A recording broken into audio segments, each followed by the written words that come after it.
I would like to welcome you to this presentation on living in the present moment. Now, when we look at this idea of living in the present moment, we are also looking at concepts like self-acceptance, putting the past in perspective, also having a balanced view of the future.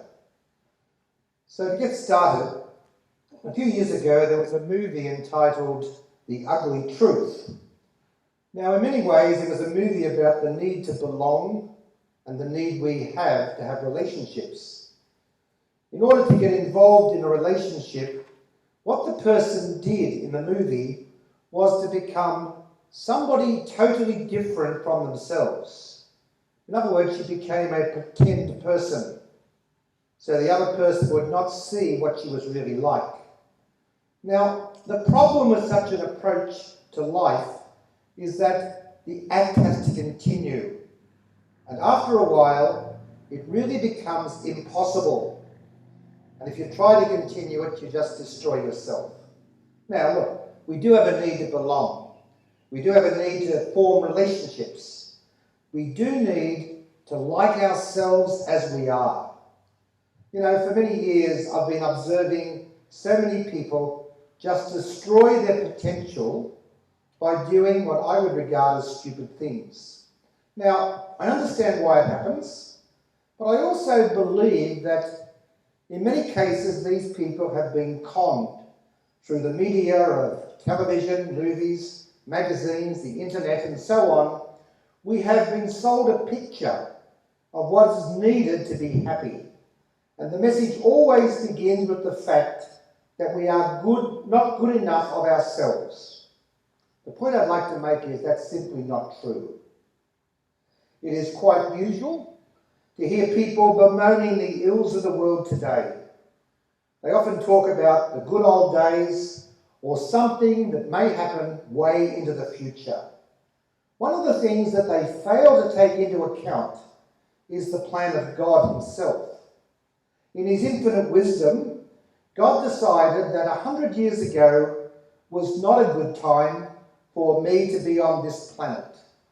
He also decided that 100 years from now would not be a good time for me to be on this planet.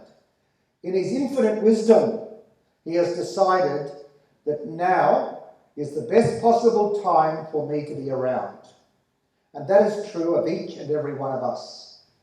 It is important to live in reality, not some world of make-believe, has been or might be. You know, the only time that exists is now. And if I'm ever going to do anything with my life, I should be doing it now. There's a famous quotation which says, "I shall pass this way but once. Any good deed that I can do, any good word that I can say, let me do it now, let me say it now, because I'll never pass this way again." The fact of the matter is that life is not manageable. You know, one serious heart attack and it's all over. When I worry about life, I have no idea whether I'm worried about 30 years or 90 years. Life is made up of packages of 24 hours, and the secret of living is to keep everything within this day. The first thing I have to do if I wish to live in the present moment is to get out of the past. Time that has passed is gone and will never return. It is a time that no longer exists. You all know that famous prayer, "Lord, give me the serenity to accept the things I cannot change." Now, there are two things I cannot change. I cannot change yesterday, nor can I change another human being. The only value of the past are the lessons it has taught me. And I think all of us would be very wise if we learned every lesson that life has actually taught us. Yet the reality is that history is quite often a matter of people simply repeating the same mistakes of the previous generation, or even of themselves.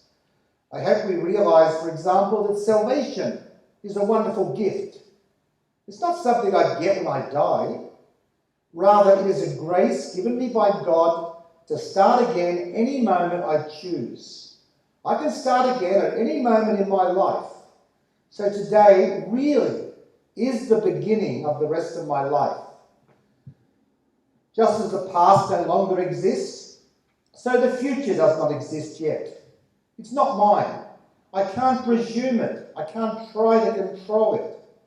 Most of the worries that I see in the future will probably never happen.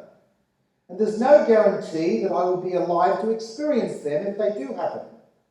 I can never be sure of what is happening next. It could be tomorrow, it could be eternity. If I accept Jesus as Lord of my life, I can always hand the future into his care. I need have no worry what the future holds if he is the one who holds the future. So let us be very honest. Today I received a gift. It is the gift of today. It has never before been given to anyone.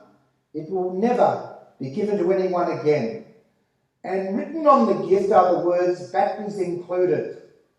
Or we could say, God is included. Now to me this is something very important. There's nothing going to happen today that the Lord and myself will not be able to handle. As well, with each day has given the daily bread to live that day. Accepting the gift of life in separate 24-hour packages helps to make it livable in a very positive way. You know, if you think about it, the best time to do anything is now. Because most people are going to be doing something else next Monday, next month, or next year. There's nothing more powerful than an idea whose time has come. You know, there's no scarcity of ideas. And we are told that the road to hell is paved with good intentions.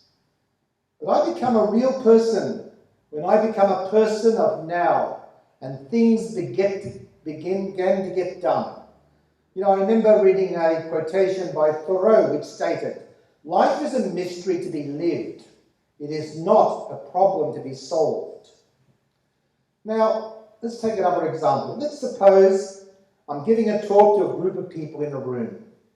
Now, there are three things I should remember. The most important people in the world for me are gathered in this room now, because I'm not speaking to anybody else. The most important place for me in the world is this room, because I'm not anywhere else. The most important time in my whole life is now, because this is the only time that exists for me at this moment.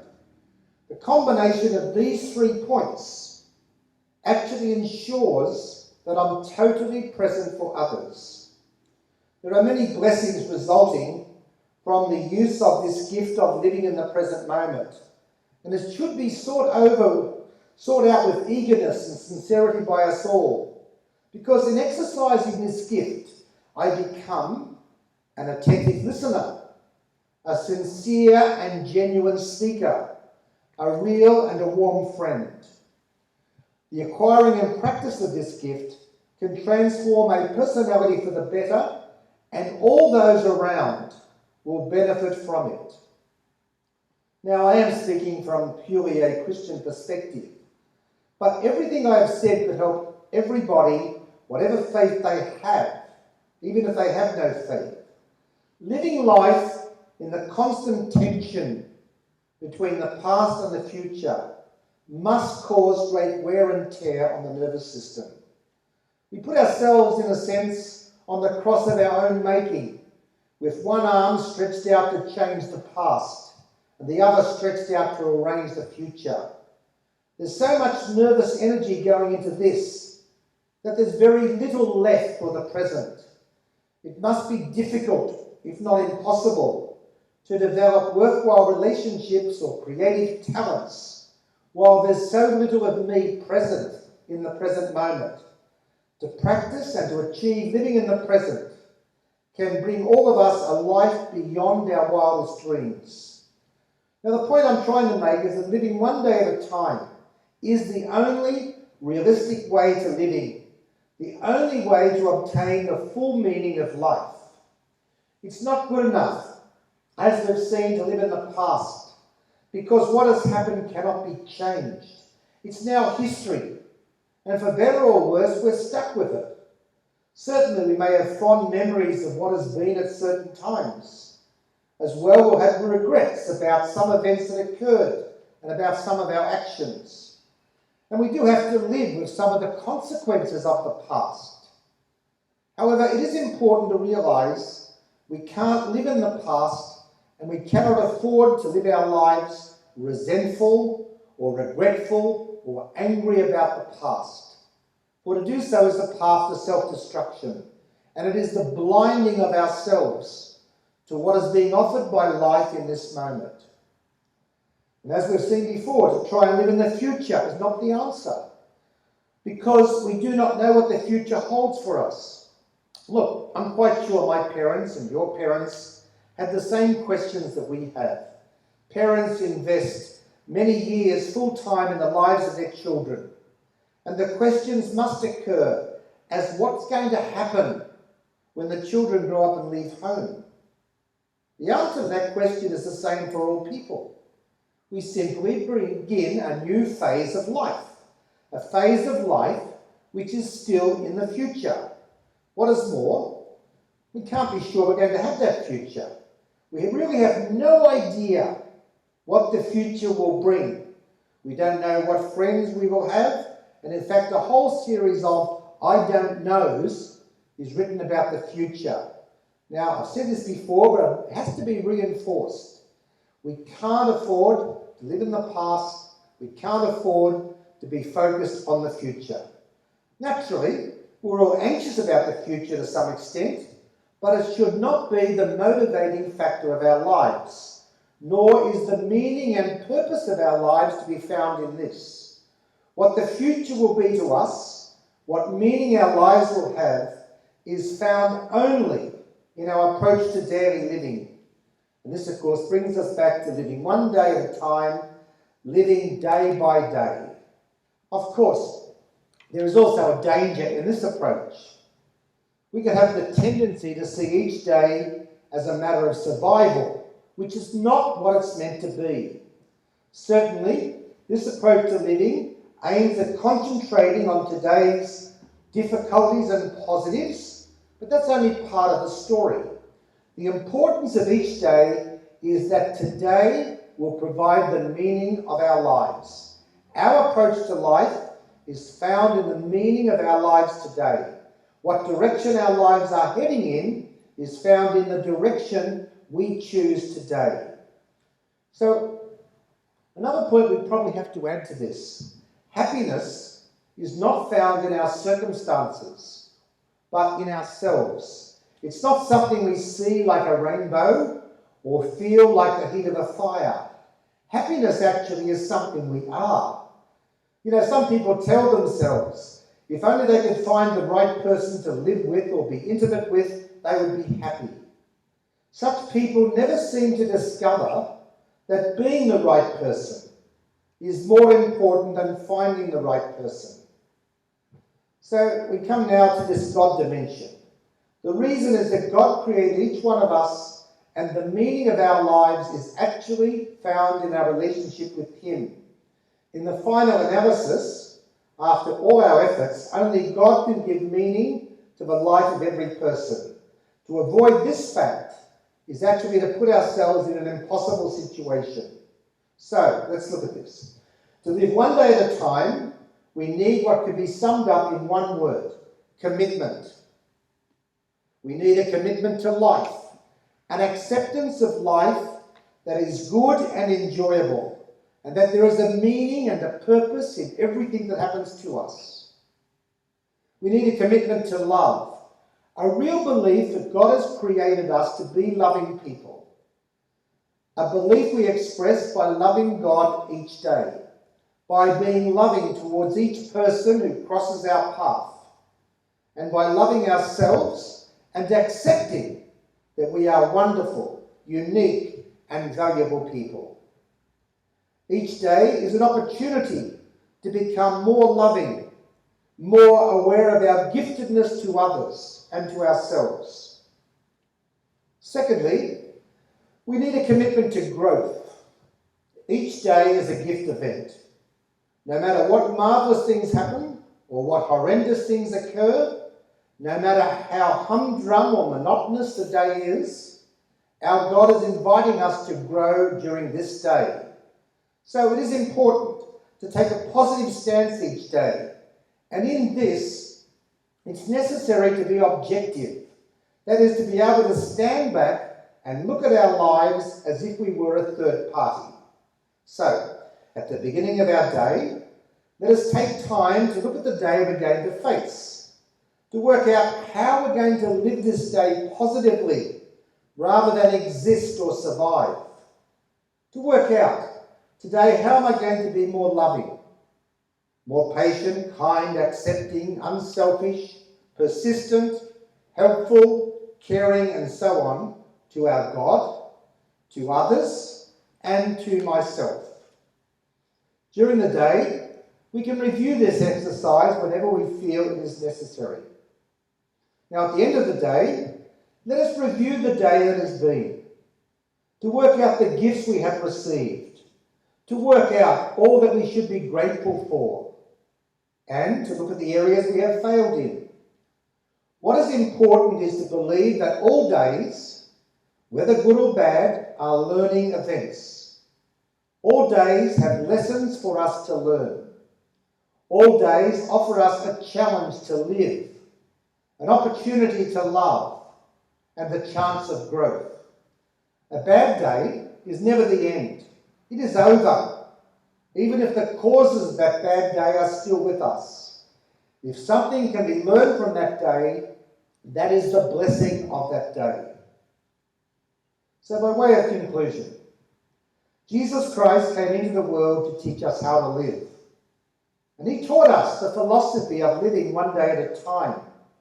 He did not expect us just to exist or even just to survive.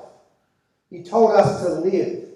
Life to him, and it is true to us as well, since all he did was for us, to teach us, to give us an example, means to accept life as a gift and try to focus on the giving of ourselves to God and to others, and accepting the wonderful gift each one of us is. Whatever we receive in return is a bonus, but to the extent that we just concentrate on ourselves, on bemoaning our fate, or in feeling sorry for ourselves, we prevent ourselves from really living life as it is meant to be lived. So remember, we have been given everything we need to be happy to now.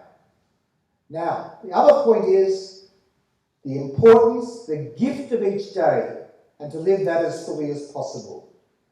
I'd like to conclude with a prayer from Thomas Merton called A Prayer of Unknowing.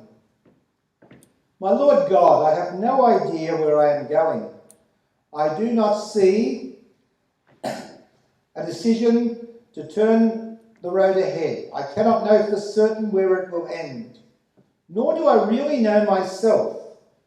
And the fact that I think I am following your will does not mean I am actually doing so. But I believe that the desire to please you does in fact please you. And I hope I have that desire in all that I am doing. I hope that I will never do anything apart from that desire. And I know that if I do this, you will lead me by the right road, though I may know nothing about it. Therefore I trust you always, though I may seem to be lost and in the shadow of death.